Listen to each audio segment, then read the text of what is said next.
So, welcome back to the Nostalgic Dragon, where I talk about fantasy books, mythological books, and sometimes science fiction books from a storytelling perspective and from a spiritual perspective from time to time. Today, I have this new studio for you with some new lighting. I'm practicing on lighting, so please tell me what you think. Going to talk about should you grade books. I have a few books behind me. I got a question from one of you who follow the channel. Of all the things I read, which ones are the best, or which one have drawn my attention the most? Which one do I appreciate the most? I started to think about this because I'm a reader that usually likes what I read, or at least can see the joy in a lot of things I read. But then I thought that there might be some things that makes it, decisive if it's a read that you can really, really appreciate and say this one was the best, or this one was perfect. One way to measure that is if there are books that you read fast, if you eat up the books basically, from a page turner. But I don't think that is the only truth. Page turners doesn't need to be, you know, the most appreciated books. You can read books during a long time and still appreciate that. So I have a few examples behind me here on the bookshelf that I'm going to show you right now. I'm going to start in a different um, genre that I used to talk about. I do it from time to time, and that is philosophy. This is Albert Camus, and it's The Stranger. This is in Swedish, Främlingen. And of course, it's small, but you know that philosophical books can be heavy in a different way than other books. And I I just read this very fast and got very interested.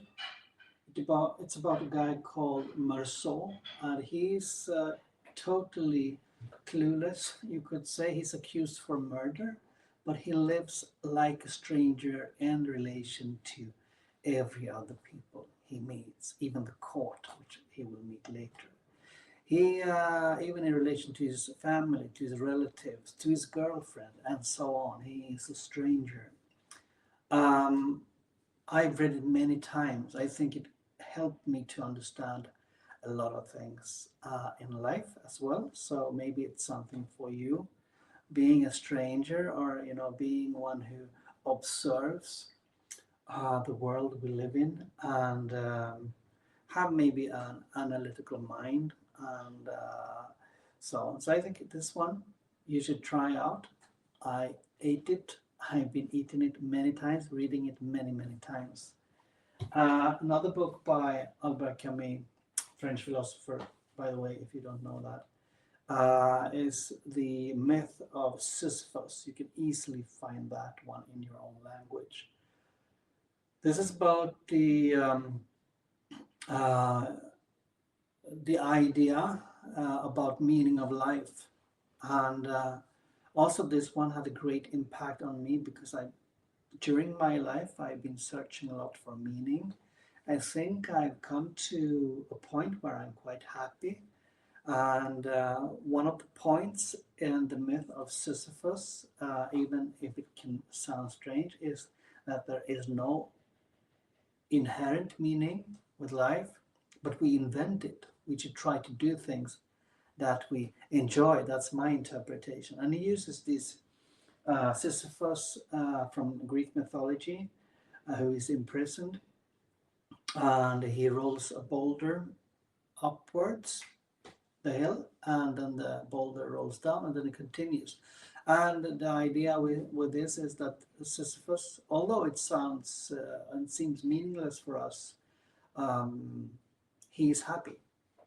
So we can find joy in a meaningless activity and find happiness in that. We don't need to find this meaning that might be meaningful to others. What is meaningful to you? So this is also one I've read many times. I read fast. I rank it very, very high on my list. on books. Should you grade books? I don't think so. Um, Books is much more than a grade.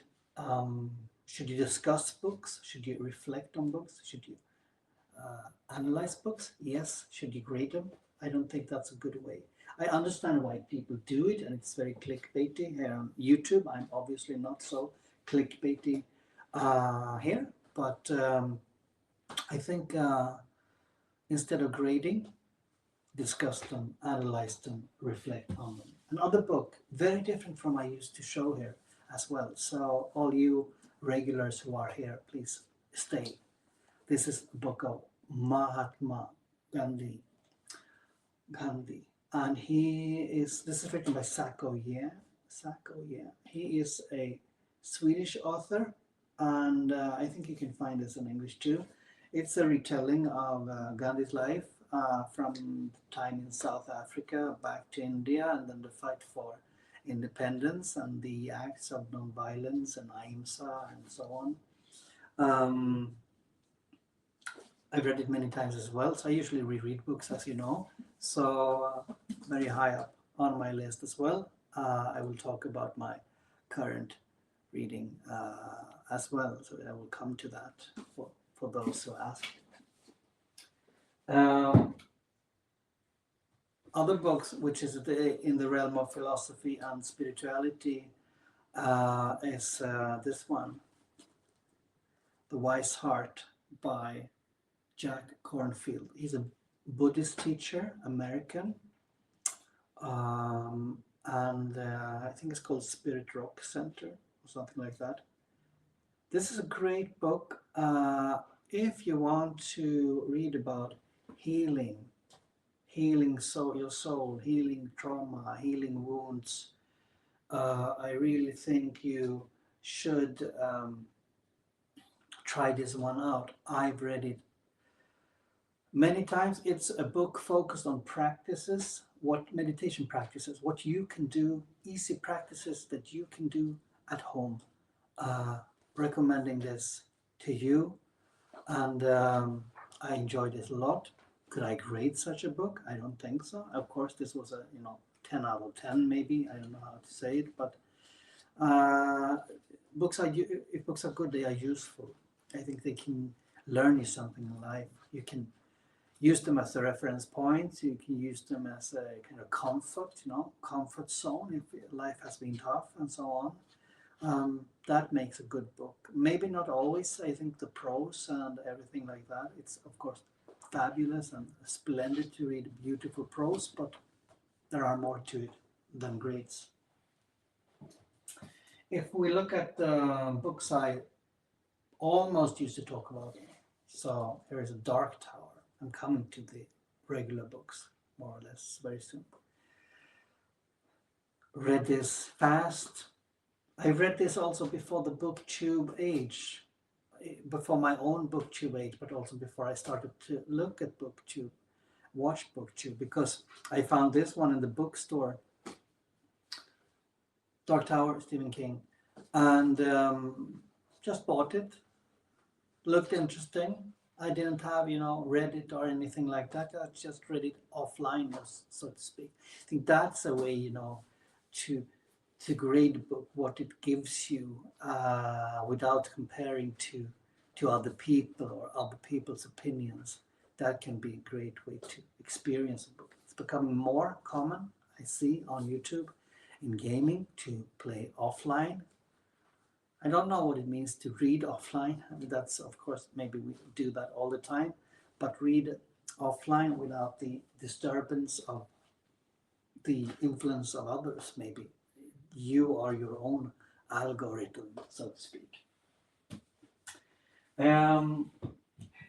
Recently, I'm on the great hunt, as many of you know, Eye of the World. I really, really fast read this book. And why did it caught my attention, and why did I read so fast? I'm not sure. I think I was in my 150% comfort zone, and that made me read it very, very fast. Sometimes it's the opposite around. You read something that is outside your comfort zone. It's suits the situation for you in your life at the moment. So it depends on what you are doing. Certainly in April when I read it.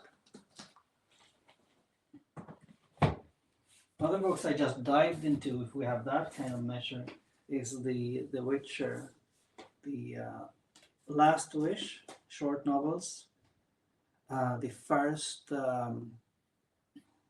book, The Sword of Destiny, The Blood of Elves comes. Got me really hooked on Witcher, so I think that this one is high up. I really recommend Witcher to you as well. So why was it good? I think a lot of humor, great conversations. I like Geralt. Do you need to say more? I think he's a great character, and I like the Witcher world as well, even though it's very, very sad and very tragic. Here's a very different book that I have not read fast, but I rank it very, very highly, and that is the Upanishad. Upanishad is a discussion between the guru and the students, the teacher and the students. It's a Hindu scripture, and it's very big, so this is just abstracts, and you get the ideas, discussions about what is life, who sees, who breathes, what is a soul, all these kind of questions. This is something you can reread time and time again, depending on when you read that in life. It will speak to you differently. It's a spiritual book, obviously, like if you read parts of the Bible, or if you read the Bible, or if you read Bhagavad Gita or Tao Te Ching, the Taoist book, for example. They will speak to you differently from time to time. So reading fast, I'm not sure, is that a grade for a, is that a reason for grading a book, or is, giving wisdom to you away? Still, I don't think the numbers, I won't change, by the way, during the video. I don't think grading with a number makes so much sense. I have a few books left here. It's 4 books left, and this one, also a recent read, the Of Blood and Fire by Ryan Cohill. Also in my comfort zone, easily epic fantasy. Really enjoy this. Gave me a lot of emotions. I cared for the characters, and I think that the joy of seeing someone writing epic fantasy in this kind of way made me very, very happy. So this one is up there somewhere, but without having the number. One book I'm actually reading very slowly, even though I'm enjoying it a lot, it's this one, The Empire of, or The Sun Eater, because I'm on Kingdoms of Death. So I think that's a something problematic with the BookTube and the Bookstagram and BookTok, all these kind of things that we need to read so fast. I'm going to finish this series, definitely, but I think when you read The Sun Eater, it's in a very meditative, slow tempo, the books, and I really like it, but sometimes I have to take a break from it, read something else, something with a different pace, and then I come back to it. So here, a book that is slow for me. I know it's not for you maybe, because many read The Sun Eater very fast and they are very, very hooked on it. So that goes for the Iliad, of course, as well, and the Odyssey, and all these kind of things. Mahabharata. Pace is not the great, that is not the thing that makes the book good. It should be good for you too. I mean, if you read it fast and you maybe don't feel you enjoy it, or you just for power reading it, is that good? Is that good?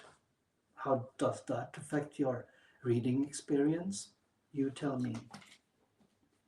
Another slow read is The Expanse. When I have days I really feel for sci-fi, It goes for Book of the New Sun as well, even if these two are very different. Book of the New Sun, highly philosophical and with intellectual depth. Now, critique against James S.A. Corey here, but this is entertainment and science fiction and action and detective noir. Also high up on my list, even though I can't say something about, grading it. I'm quite new to science fiction as well, so that means I have to learn more about that genre, so I can't so easily say what I think is good and bad. Of course, there are books I don't like, and of course, there are books I have DNF'd, for example, during my life. But I usually read long series or big books or big philosophical works by authors or in certain faiths or religions. So I'm not sure. Maybe I'm a bit uncritical. I don't know. That's just how I feel it when I read. Maybe you do that too. I don't have the need to decide if it's good or bad, because I also enjoy the fact of just reading. Reading makes my breath calm and it's very relaxing for me. So maybe that competes, with the idea of saying if it's good or bad. Here's another one, of course. No surprise. Guardians of the Moon, Steven Erikson. Read half of it on my phone because I was waiting for the paperbacks, and then obviously I've read this one and the series as a whole, and love it. That is probably, if I would grade something, some series, it would be, top series. If I would make a video on the best of fantasy, of course, this book would be there. I haven't brought Lord of the Rings here. It goes without saying. It's also a book that I really fell in love with. So I think reading is about passion. What do you say? The last one I have here is a different book. It's Siddhartha by Hermann Hesse, and this one is, you think it's about the Buddha Siddhartha Gautama. It's about his life, but it's not that Siddhartha as I understand it. But it has the same lessons, so to speak, with the idea of desire and power, and the idea of refraining from that is in here. I think it's very provoking, and I think you should read it. See what you think. It's very small. Also, one of these books I've read many, many times.